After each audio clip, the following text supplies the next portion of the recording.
Gregg, welcome to Playfly Playmakers. Gregg Liebman, for our audience out there, is the head of insights for Playfly Sports, otherwise known affectionately as Triple G, or the professor, or some other names he's not aware of. But we won't get into that today. So, Gregg, welcome to the show. Thank you. I look forward to our discussion. Good. All right. So why don't we jump right in? You just published another FanScore report, thought leadership piece, this time regarding college basketball, men's and women's in particular, and sort of the value of that. Just at a top line level, can you give the audience a little bit of an understanding of like how FanScore came about, what it is, and why it matters? Sure. Well, we're tracking and monitoring the sports landscape on a daily basis, and we're sitting on a lot of valuable information about how fans feel about the different sports they watch, about how sports perform from a marketer's perspective. We wanted to share these insights with the marketplace. We thought it would be fun to include a ranking system as well. Everybody seems to love top 10 lists.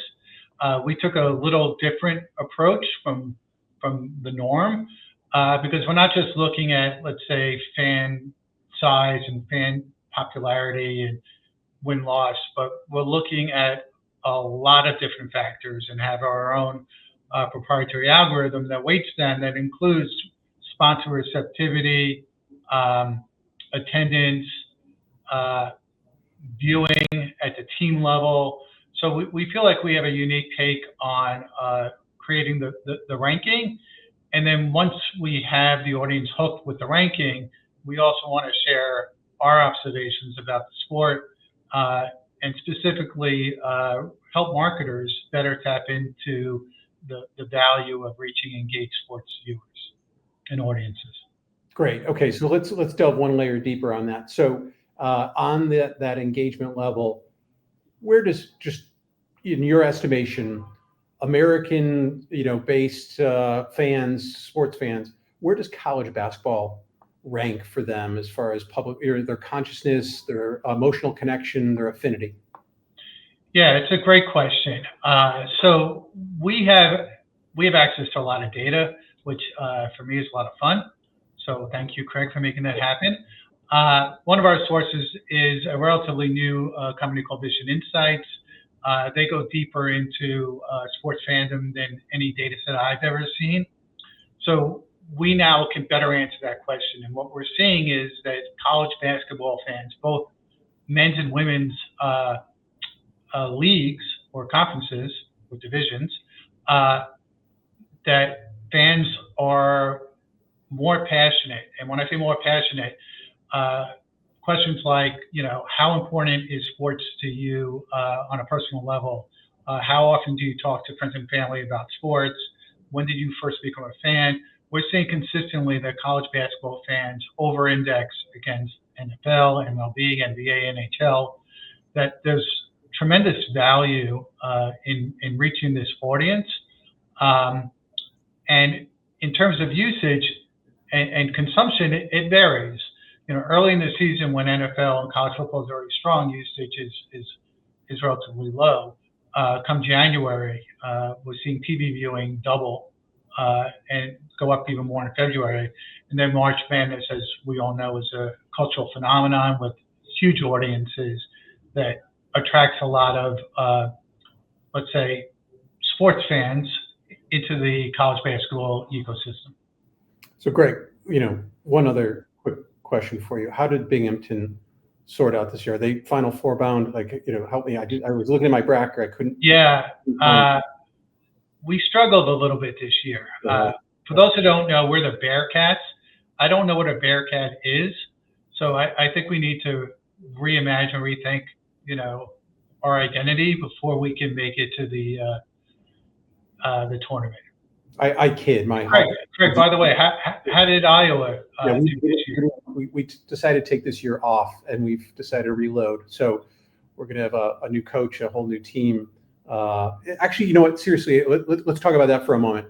So a fan avidity, you just said, is super high in college basketball. Yes. In some ways, like almost oddly so because of the fact that we went through that era of the NBA allowing for players to go into the league after their 1 year out of the high school era. So they can go to college, play for a year, they can go into another form and play for a year, but then they're eligible for the draft, which in theory, again, that one and done became a common phrase. Might have, in theory, right, the fan might go, well, I don't know how I'm a fan of this team anymore because every player I like is heading off to the NBA. Now we've got transfer portal for the last 3+ years, and we're seeing massive, changes year over year in rosters. And yet, I mean, you're looking at research still That's right.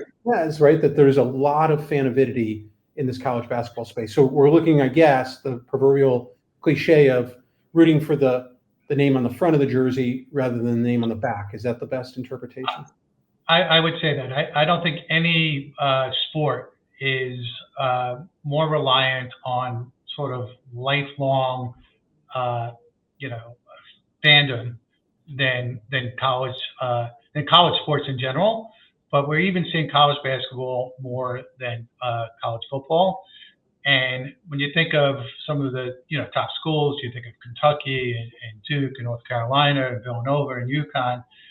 These are multi-generational institutions, and I believe that fandom is, it's caused by many different factors, including where you live, where you grow up, multi-generational.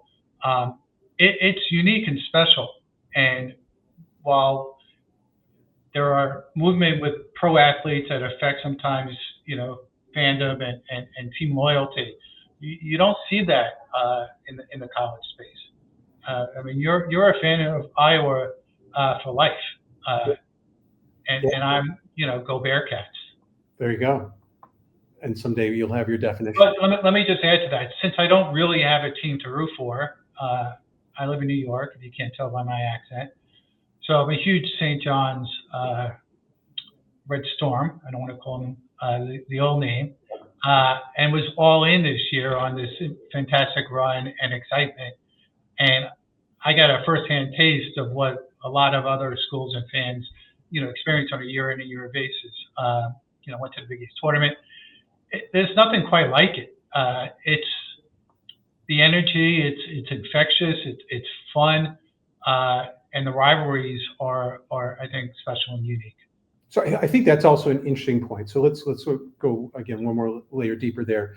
So Red Storm as an example, it's a regional play, right? Ultimately, at the end of the day, it's your backyard, it's where you grew up, and Chris Mullin, and back in the day, big fan.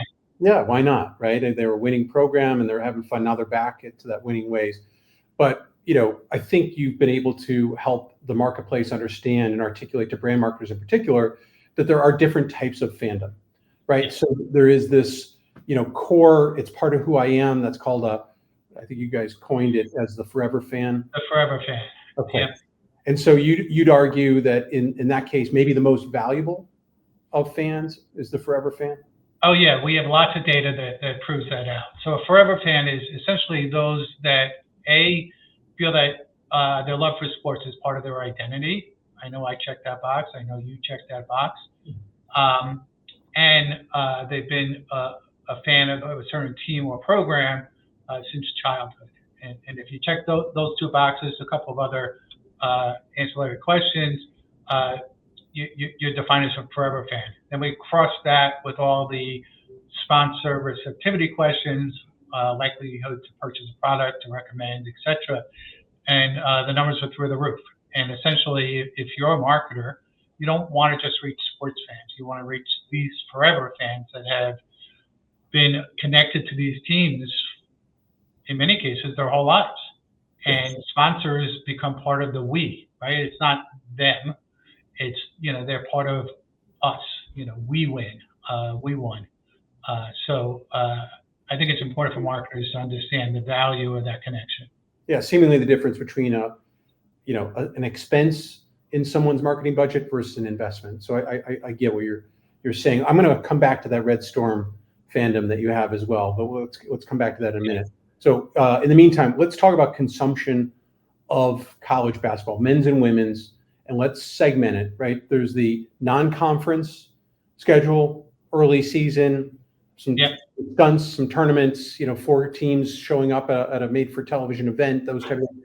Then you get into your conference season, heavily based on rivalries and the like. And then you've got this, phenomenon that's March Madness, inclusive in some ways of the conference tournaments as a lead into March Madness.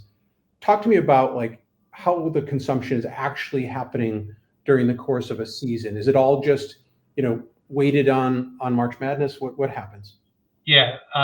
So we spent a lot of time looking into this, focusing on Nielsen data. So we combine women and men's college basketball. We saw 52% of all viewing was regular season, 48% was in the 3 weeks of March Madness. Then we looked at the spending, and to be honest, I was shocked. Obviously, I knew March Madness would get the lion's share and over-index.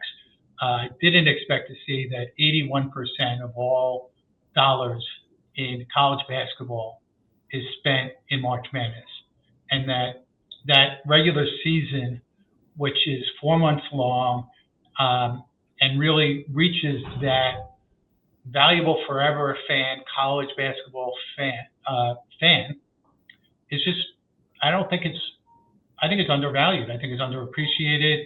I think there's many ways for marketers to really connect with that fan. Media is one, but I think the best way to really engage with those school fans is to work with the schools directly and become sponsors of that sport. And then you really become part of the collective us in the mindset of fans. So help me understand too, though, is that the same viewer that watches regular season, if you will, and then postseason, or is it different audiences? It's actually quite a different audience. So we did for those research people maybe watching, we did a big NPower analysis. We wanted to see how many people who watched college basketball regular season across all the networks tuned into March Madness, and how many people who tuned into March Madness did not tune in to regular season college basketball. 55%, Greg, I was surprised. 55% of March Madness viewers didn't watch any meaningful, meaning 30 minutes or more of college basketball in the 4 months leading up to it. 55%. So I would not call them college basketball fans. Those are sports fans tuning in because they're in a bracket pool, because it's exciting and it's an event. They're tuning in, and it's a great. Listen, I'm a fan myself. It's a lot of fun, but I'm not watching in the same way as when I watch the Red Storm throughout the season, and I'm rooting for them to beat the rivals, to get the the number 1 seed, to move up in the rankings. It's just a different experience, and I think one that often gets overlooked. So talk to me again about, I know you and your team, army of folks that are studying this stuff, look at how someone consumes a piece of content, whether that's on social, digital, linear formats. And when it comes to college basketball, to your example, and maybe using your focus group of one of you, your attention, and why does that matter when it's your Red Storm, your adopted team, versus a matchup of 2 teams? Yeah, I'm glad you brought up attention. So attention is a hot topic in the marketing industry, right? It's not just about reaching consumers with your ad. It's gaining attention. It's never been harder. So when I'm watching the Red Storm, I am not multitasking. I am not, letting outside distractions get in the way of this experience, this relationship I have with the team. And the marketers benefit from that, right? When you're leaning in, when you're really dialed in, the ads benefit from that engagement. And it's hard to find in today's, marketing world with so much distraction and so many ads being thrown at us. Again, that's why I think, associating with the team, doing team sponsorships, TV visible signage aligned with the home arena, I think these are really valuable ways for marketers to break through and get the attention they're looking for. So if somebody wanted to get a hold of, right, I'm a marketer, I'm watching this podcast, I'm thinking about how I'm going to invest in this space. Triple G has now just convinced me this is a space I should be involved in, and I want to look at fan avidity. How do they get an understanding of how and where to look at and to invest? Well, it's a good question. So, with your blessing, they could contact Playfly Insights, and we're happy to help. We're sitting on a lot of insights, so it's easy for us to, and we want to share and champion, the value of this sport and sports fandom in general. I am a big fan and believer in this Vision Insights product that I mentioned earlier. I think it's been challenging to go deep into sports using some research tools like Scarborough or Simmons or MRI, some of these traditional syndicated products that don't really go deep into sports. So if that's something of interest, reach out to us. We can hook you up with Vision Insights, or we can work directly. But we've learned a lot through that relationship, and I think it's worth calling out. I have a theory. I'm going to test it in front of you. You're the intellect here. I'm just somebody that's a fan thinking about the sport. I think that the reason why we've seen, and you were sort of alluding to that earlier about the audience profile, but why a younger audience that typically doesn't sit around and watch TV or watch sports in the same way that previous generations did, why it could be an attractive space also for marketers looking for that younger audience, because it's essentially a 2-hour event. And it's not 3, it's not 3.5 for an NFL game. It's a short burst, high action, high energy environment. You were talking about that before. And I think if you think about it from, again, a perspective of what also it is, translates very well to social. The athletes are young, they're not wearing helmets, they're seen, they're doing sensational things. The athleticism is on full display, and it's a very shareable piece of content that goes out with the dunk, the alley-oop, the sensational play, the last second shot, all those things. That's my theory on why that's the case. I mean, I don't know whether we have empirical evidence or what drives that. The only empirical evidence I can think of is what we saw with Major League Baseball. So, they changed the rules, they shortened the game, younger viewers and fans, came into the fold. So I think that is a really smart observation. I also, I think NIL is playing a factor. I think, the stars in the collegiate game are getting a lot more notoriety, a lot more attention, visibility. Yeah. There's a lot more personalities. They become more influencers. I think all this has benefited the sport tremendously. I spent a fair amount of time talking on a previous version of the Playmakers with Hedge regarding our position in college, but our position in particular with NIL and what drives the interest. Tell me a little bit about what our teams are coming back to you, right? They're in the field, they're on campuses, they're supporting these major universities across the country, a lot of which are participating in the March Madness tournament. Like men's, women's basketball, what are they saying are the key drivers they're looking for your team to help them articulate the value proposition? Well, there's definitely a focus on NIL. Like everyone inherently knows that, when you have marketing. Explain NIL, because there might be. All right. For those that might not be in the know, okay. It stands for name, image, and likeness, and it's the ability for marketers to work directly with student athletes to promote their products. So, the relatability. Listen, we know contextual advertising works, and historically that, if you think of, I'm going to date myself, of Michael Jordan and Nike, it works, and it really hasn't been able to be implemented in the collegiate space due to laws and et cetera. So getting a lot of questions about quantifying that impact, and we're seeing through digital and social posts, when there's a college athlete associated with the post, 2 to 3x the performance. Fortunately, all those marketing elements are very measurable. So there's a real appetite for really understanding, the value. Listen, the industry, our industry has, been wanting to tap into this passion for decades, right? And now it's happening.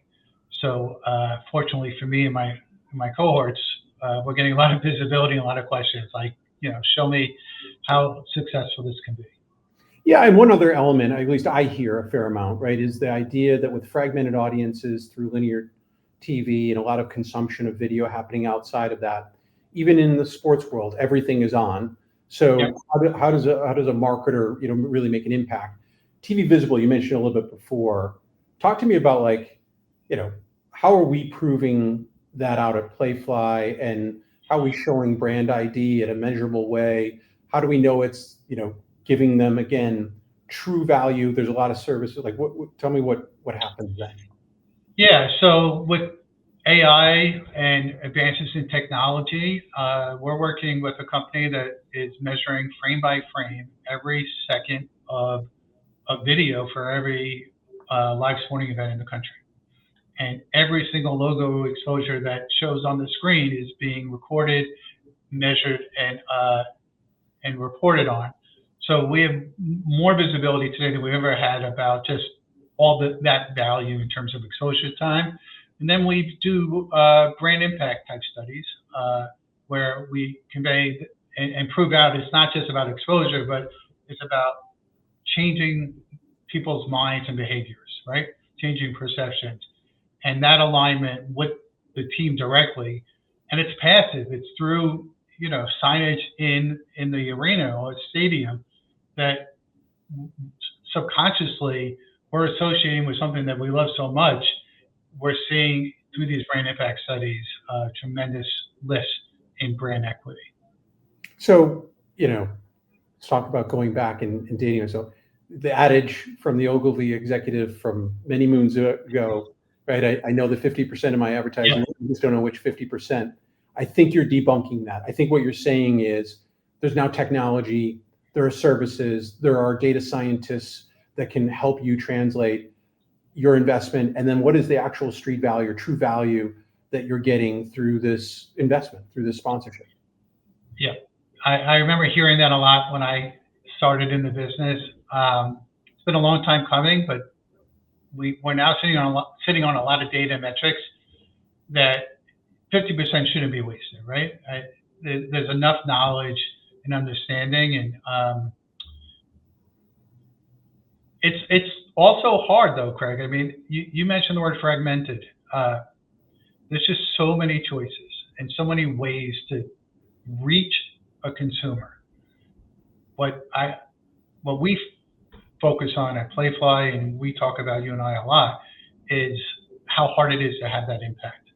And we've really doubled down and really studied and better understand. So what does that mean, right? Somebody, again, sort of, what is impact? How would you define impact? Well, impact can mean a lot of different things. So I'm glad you asked the question. Impact could be just could be as minimal as just attention, and it could be purchasing the advertised product or service. It's really changing hearts and minds. It's having a connection. Like, we're exposed to a lot of advertising. I commute from Long Island. I'm taking Long Island Railroad. I'm taking the subway. I'm in New York City with ads all over the place. How many of them are having an impact on me? I would say very few, right? Because I'm not connecting with them. When I'm watching the Johnnies, they're connecting because everything sort of stops, right? The world sort of stops, and this is my sole focus. Yeah. And whoever's along for that ride is getting a unique and special experience with me, the fan, that I don't think you can get anywhere else. Yeah. I really don't. Talk about invaluable, for sure. All right, Greg, so we've left our audience hanging here a little bit. You've talked about FanScore. We've gone into even the metrics behind it. Help me understand, like, how did the rankings end up coming out? If I'm a fan and or just somebody in the business, most valuable programs, men's and women's, how do they rank at the top? All right, we're going to start with women's first. So probably I'll start with the third ranked team, and then I'll count it down to the one. Try to build a little suspense I love it. Our audience. So number 3, LSU, one of our Playfly properties. Love them. Makes sense. Number 2, South Carolina. Yeah. And number 1, not a surprise, especially up here in the Northeast, UConn, which has been a powerhouse, program in the women's. They're a machine. Yeah, they're a machine. Well said. All right, for men, number 3 is Duke. So small enrollment. Everyone says everybody hates Duke, right? If you either went there and you love them or you hate them, and here they are, number 3 on a FanScore list. So they must have fandom. Love it. People do hate them, but it's hard to look away, right? Oh, that's right. Right.